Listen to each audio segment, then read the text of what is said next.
This took place roughly a decade or so ago. I worked at a popular retail chain in the US, where the slogan was all about saving money and enjoying life. Just that line alone probably gives most people an idea of which store I'm talking about. The store had just gone through a remodel, and there was an odd vibe in the place afterward. It was built around 2007, but the land it was on carried a long, strange history. Once a Dutch settlement, then English, then it served as a pirate hideout, followed by a conservation project. However, one part of its history stands out above all. The area, New Jersey's Meadowlands, was frequently used as a dumping site since well before World War II.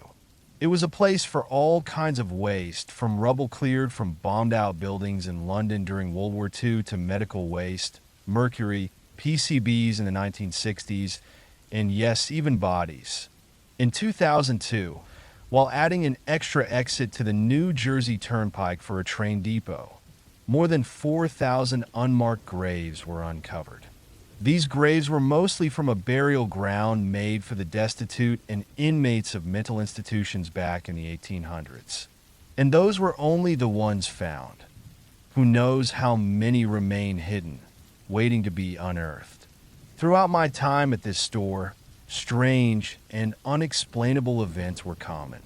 A co-worker who handled maintenance once told me he saw a shadow figure in the tire center.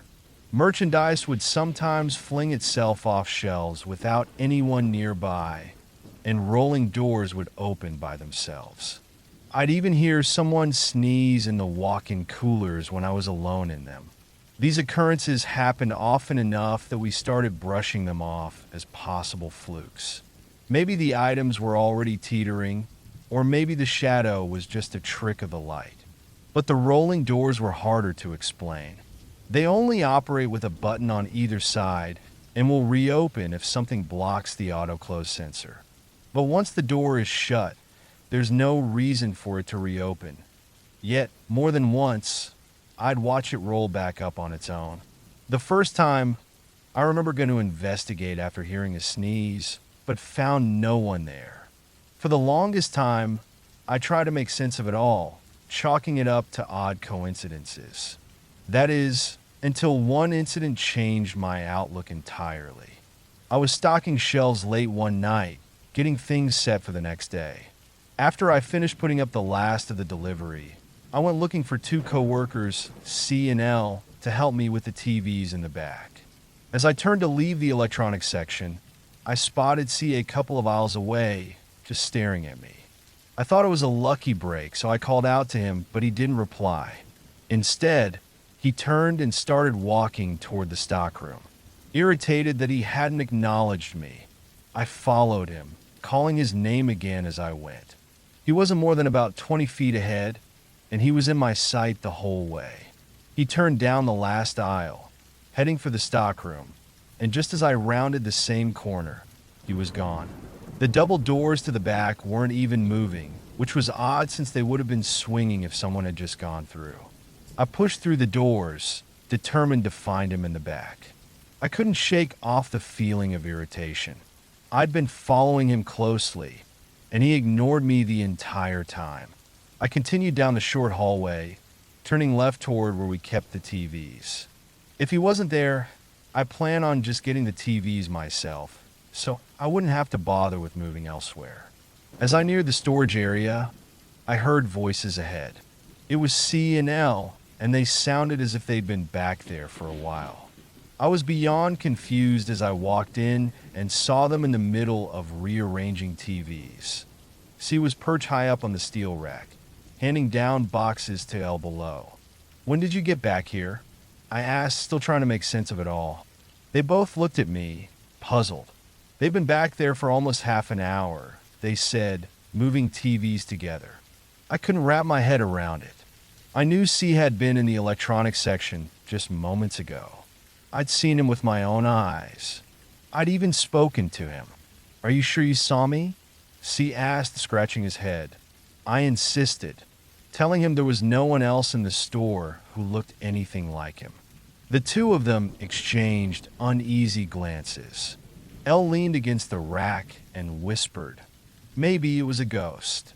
I knew people claimed the place was haunted, but the store wasn't that old.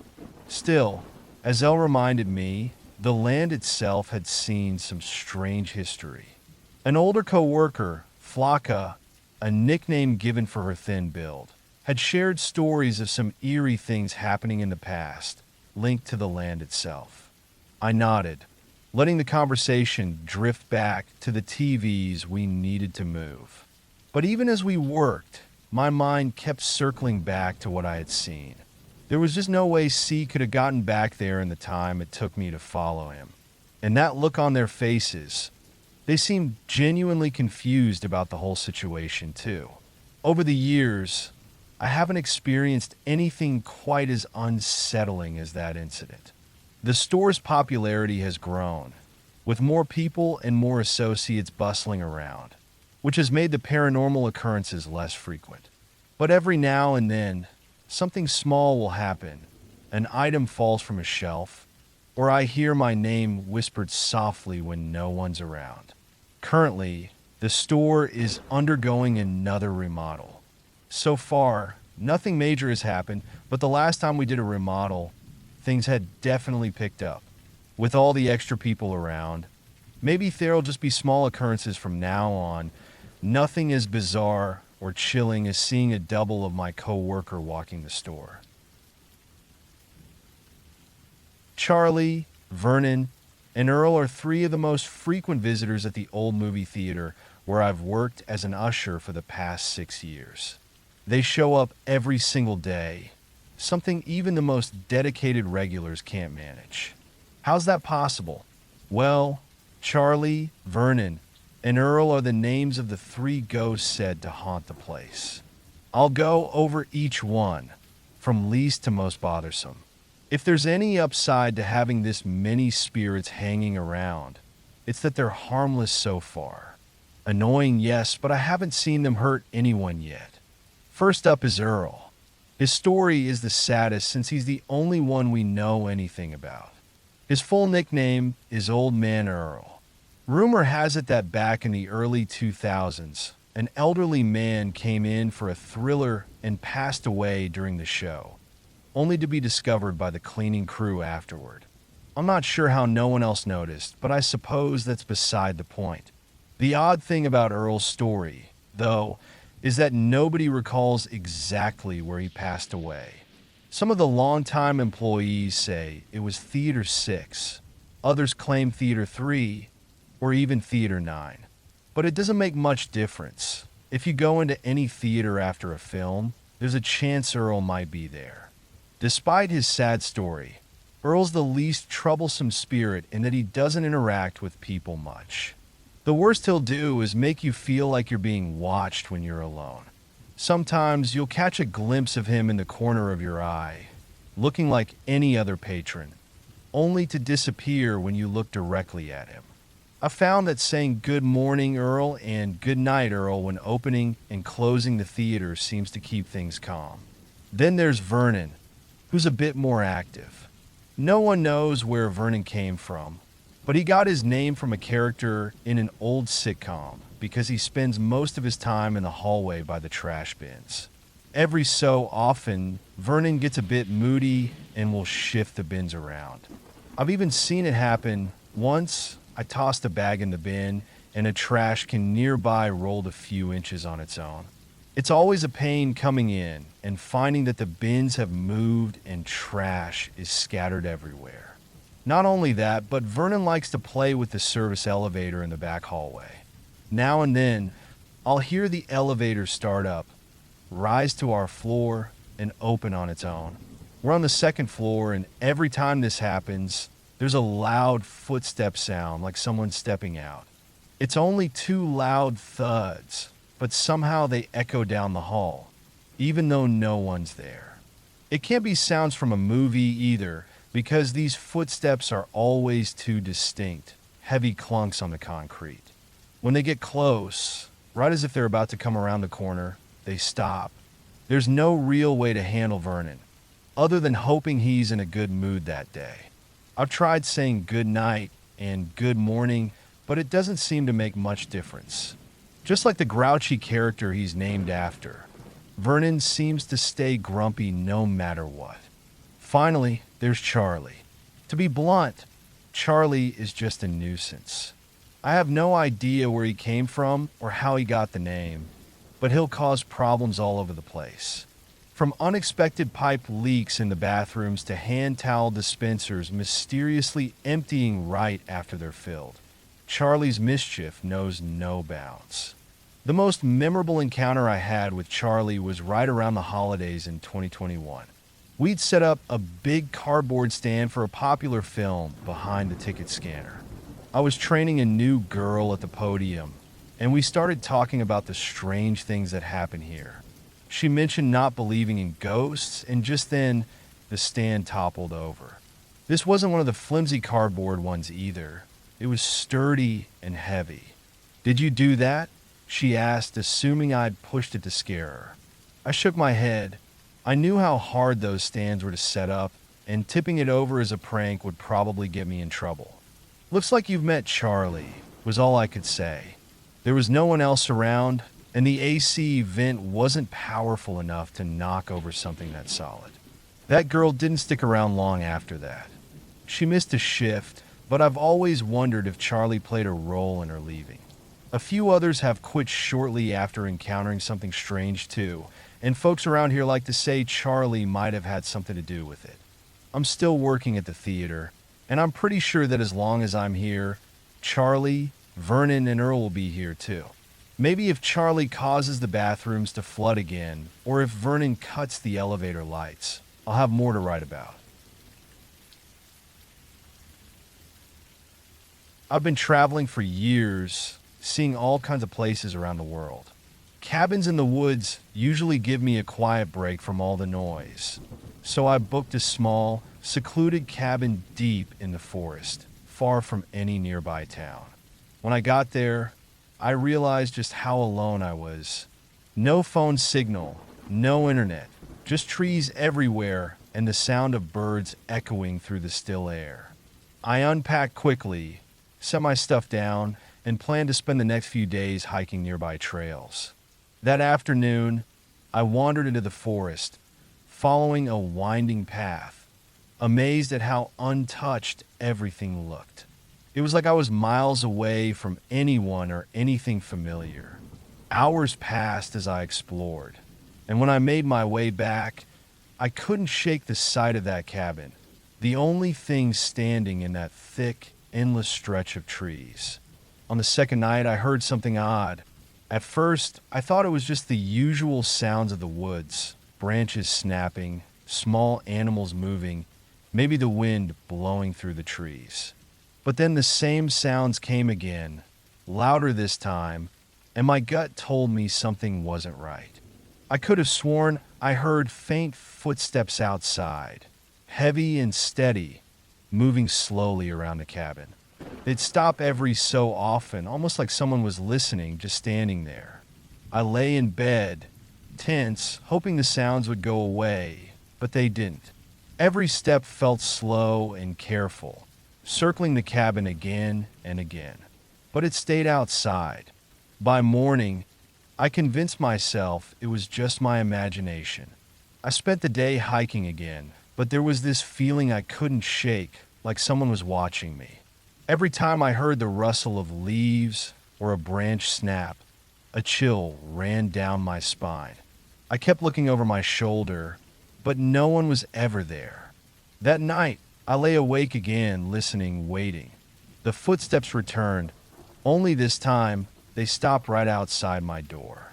The silence that followed was so deep I could hear my own heartbeat. Minutes passed. Then a single knock echoed through the cabin. Just one. No other sounds followed. I lay frozen in bed, waiting, expecting it to come again, but it didn't. When morning came, I'd had enough. I packed up and left, walking the long path back through the forest, feeling like something was behind me, watching me leave. When I reached town, I asked a local about the area, hoping they'd tell me it was just known for noisy animals. Instead, they looked at me, their face blank, and said, "No one stays in that cabin for long." Back at home, I try to put it all behind me, to tell myself it was just the woods getting to me. But sometimes, late at night, I hear those same slow, heavy footsteps outside my window, pacing back and forth. They never come in. They just stay there circling my house, waiting.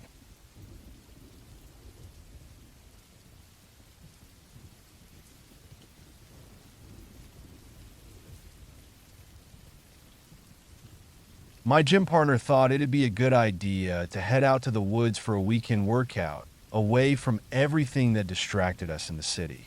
He said training in the middle of nowhere would push us, help us go beyond our limits. I agreed. It seemed like the challenge we both needed. We found an old, small cabin tucked deep in the forest and rented it. The place was simple and rough with no modern comforts. It felt perfect for what we had in mind, or at least that's what I thought. The first day went by just as planned. We set up a workout area outside the cabin, using big rocks as weights and tree trunks for body exercises. We pushed ourselves hard, sweating in the cool mountain air. By nightfall, we were exhausted. Every muscle ached. We barely had the strength to make it to bed. The quiet around us was deep and calm, lulling us to sleep as soon as we lay down. The next day, something didn't feel right. As we warmed up that morning, I had the strange feeling that we were being watched. I kept glancing over my shoulder, but there was nobody there, just trees and more trees. My gym partner brushed it off, but I couldn't shake it. I thought maybe the isolation was playing tricks on me. I forced myself to focus on the exercises, ignoring the uneasiness that kept crawling up my spine. Later that day, I noticed something strange carved into one of the trees near where we were working out. It wasn't like initials or random marks. They were weird symbols carved in neat lines. They looked new, like someone had done it recently. I showed my gym partner, and he just laughed, saying it was probably old markings left by hikers. But I couldn't let it go. The markings felt wrong, like they weren't just random scratches. As the day went on, I felt the forest getting heavier around us. The shadows seemed longer, darker. Every sound felt sharper, and the silence between each noise grew, pressing in on us. I kept feeling like something was out there, watching us from the shadows. But every time I turned around, I saw nothing, just trees stretching endlessly, silent. That night, sleep didn't come easy. Every little sound outside felt close, like something was creeping around just beyond the walls. I could hear small shuffling noises, almost too soft to notice. And at one point, I swear I heard footsteps moving slowly around the cabin like someone was circling it. The crunch of leaves under each step made my chest tighten. I lay there barely breathing, listening to every sound. At some point, I must have drifted off, but I was jolted awake just before sunrise. When I opened my eyes, my gym partner was gone. His sleeping bag lay empty beside me. At first, I thought maybe he'd gone for an early run, but his shoes were still there. That didn't make sense. I stepped outside to look around. The morning mist hung thick, wrapping everything in a damp, heavy silence. I called his name, but the forest swallowed my voice. No answer, no sign of him. Panic started settling in my stomach as I searched. I found his water bottle near the tree with the strange carvings, but that was it. No tracks, no other belongings. It was like he'd just vanished. Hours passed as I searched, shouting his name until my voice was hoarse. I was exhausted, terrified. Eventually, I gave up and went back to the cabin, wondering if I should wait or try to find help in the nearest town. When I walked into the cabin, I froze. Right there on the floor, someone had drawn fresh symbols, exactly like the ones on the tree. They were made from what looked like ash or dirt, carefully traced in a perfect circle. My blood went cold. Someone or something had been inside while I was out searching. It wasn't just some random markings. It felt like a warning, like a message I didn't understand but knew I should. I didn't even grab my things. My heart was pounding as I bolted out of the cabin and ran down the trail as fast as I could. I didn't look back, not even once. When I finally reached the main road, I turned around to see the cabin hidden back in the trees, completely still and silent. My gym partner was never found. I gave up searching after a week. But even now, I can't shake the feeling that he didn't just disappear. Those symbols and the deep silence in that place, they haunt me. It feels like the forest swallowed him up as some kind of warning, something to keep outsiders away. And every now and then, I'll be lying in bed, and I hear that same slow crunch of footsteps, circling, moving around me. And I wonder if it's him trying to find his way back, or something else making sure I remember not to come back.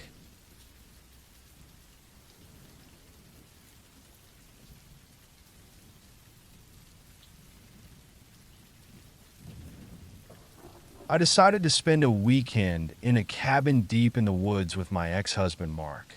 Mark was 45, a former sergeant, and he still carried that same serious look he had in the military. Lately, he'd gotten into survival stuff, always packing tools and gear like he was expecting some kind of disaster. He thought a weekend in the cabin would get us back to basics.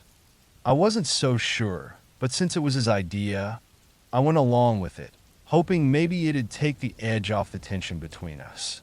The cabin was way off the main road, surrounded by thick trees that seemed to stretch forever in every direction. Mark looked around the place like he was scouting for threats, checking out the area and pointing out escape routes as we went inside. It felt way over the top, but that was just Mark. Everything had to be in his control. As night came, I noticed how quiet it was out there. No cell signal, no internet, nothing but the silence that seemed to fill every inch of that cabin. Mark double-checked all the doors and windows, not once but 3 times, like he was expecting something to break in. He finally sat down, eyes alert, while I tried to relax. But the silence pressed down hard, almost heavy, like the whole place was covered in it. Sometime in the middle of the night, I heard scratching outside. It was faint, but it was there, breaking the silence. Mark jumped up, grabbing his knife and heading toward the door. He motioned for me to stay put and slipped out into the dark with just his flashlight. The only light was his flashlight beam cutting through the trees, and then he disappeared into the woods. I stayed by the window, watching as his light went deeper, my gut twisting with this uneasy feeling I couldn't shake. Minutes passed. Suddenly, his flashlight turned off. I squinted, trying to see if he'd just turn it off on purpose, but he didn't come back. Just thick darkness outside, wrapping around everything like a blanket. After another 10 minutes, I couldn't sit still anymore. I grabbed an extra flashlight and stepped outside, feeling the cold night air hit me. The air felt wrong, too still, like the trees were watching me. I walked toward where I'd last seen him, calling his name in a soft voice, barely daring to break the silence. My flashlight hit something on the ground, a single boot in the dirt. My heart dropped. It was Mark's boot, lying there as if he'd just stepped out of it. But there were no other footprints, no sign of anything happening around it. It was just there alone. I looked around, feeling panic crawl up my spine. It was like he'd just disappeared. I forced myself to stay calm, thinking maybe he'd wandered further in. But as I kept looking, sweeping the light side to side, there was nothing but empty shadows. I went back to the cabin, hands shaking, and waited, watching out the window, hoping he'd show up. Hours passed, and he didn't come back. By morning, I couldn't wait any longer. I left the cabin and hiked back to the nearest road, where I managed to get help. The police searched the area, combing through every inch of those woods, but they found nothing. No footprints, no trace of him. Nothing except that single boot in the dirt. It was like the woods had taken him, leaving no clue of where he went. Days later, they closed the case as an unexplained disappearance. But the memory of that night wouldn't leave me. I kept thinking about how the silence had wrapped around us, how it felt like something was waiting out there, something that knew every inch of those woods better than we ever could. I still hear that scratching sound sometimes, in my dreams, waking me up in the dead of night. And every time I close my eyes, I see his boot lying there alone, like some quiet warning. It makes me wonder if he saw something out there, or maybe if something saw him first. I can't help but feel like whatever took him is still out there, watching, waiting for the next person foolish enough to wander too far into those woods.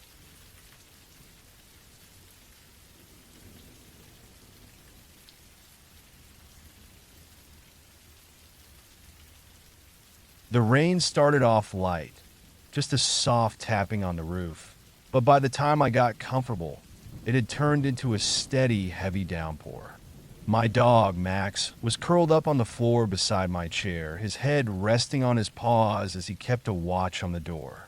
Outside, the trees whipped around in the wind, their branches scratching against the cabin walls, and every few minutes, thunder would rumble across the sky. I tried to focus on my book, but my eyes kept drifting to the window. It was pitch black out there, except for the occasional flash of lightning lighting up the soaked forest. I'd rented this cabin to get away from the city for a while, hoping for some quiet. It was simple and far out, with nothing but thick woods all around. At first, being disconnected from everything felt good, but now, as the storm grew worse, that quiet felt more like a trap than freedom. The only sounds were the rain pounding on the roof and Max's slow, steady breathing, but something didn't feel right. My skin started to tingle with an odd sense of unease. Out of nowhere, Max's ears shot up, his body stiffening. He lifted his head, staring at the door. My heart started pounding as I tried to listen through the rain, but I couldn't make out anything strange. I reached down and rubbed his head, trying to calm both of us, but he stayed tense, his eyes fixed on the door like he could see something I couldn't. A few minutes later, he let out a low growl that sent a chill up my spine. I got up slowly and looked through the small window by the door, but all I could see was darkness. The storm had knocked the power out, so there were no outside lights to help me see. But then I noticed something. Faint footprints in the muddy ground just outside, barely visible during flashes of lightning. They looked fresh, clear, leading from the edge of the woods right up to the cabin. I quickly locked the door and pulled Max back, my heart racing faster. Who would be out here in this storm? No one knew I was here except for a couple of close friends, and I hadn't seen a soul on my way here. Max started pacing, uneasy, his eyes still locked on the door. I looked around the cabin for anything I could use to defend myself if it came to that. I grabbed a heavy flashlight, one solid enough to be a weapon if I had to use it, and stood there, waiting. The rain kept hammering against the windows, and the wind screamed through the trees. Then I heard it, faint but clear. Footsteps on the wet porch. My breath caught, and I gripped the flashlight tighter. Max let out another growl, the hair on his back standing up, and then he went quiet, waiting with me. But the footsteps didn't stop. They shuffled around the cabin, moving from one side to the other, like someone was circling us, listening, watching. I stayed still, barely breathing. After a while, the footsteps stopped just outside the door, and the handle rattled like someone was trying to open it. My chest tightened as I braced myself, waiting for the door to burst open. But then, after a long, tense moment, the rattling stopped, and I heard the footsteps moving away, fading as they left the porch and headed back toward the woods. I stayed frozen, listening to the storm, until eventually I heard only the rain again. When I finally felt brave enough, I opened the door just a crack and peeked outside. The footprints led away from the cabin, disappearing into the darkness, back into the trees. Whoever it was, they were gone, but they'd been right here in the middle of the storm trying to get inside. I locked the door, knowing I wouldn't be sleeping that night. As I sat back down beside Max, listening to the rain, a sickening thought hit me. I was totally alone out here. Whoever had been out there knew exactly where I was, but I had no idea who they were or why they'd come. And even though I'd locked the door, there was no one to help if they decided to come back. All I could do was sit there in the dark, holding my flashlight, wondering how long it would be before that doorknob started rattling again. Because I knew, deep down, that someone or something out there had found me. And if they wanted to come back, nothing would stop them.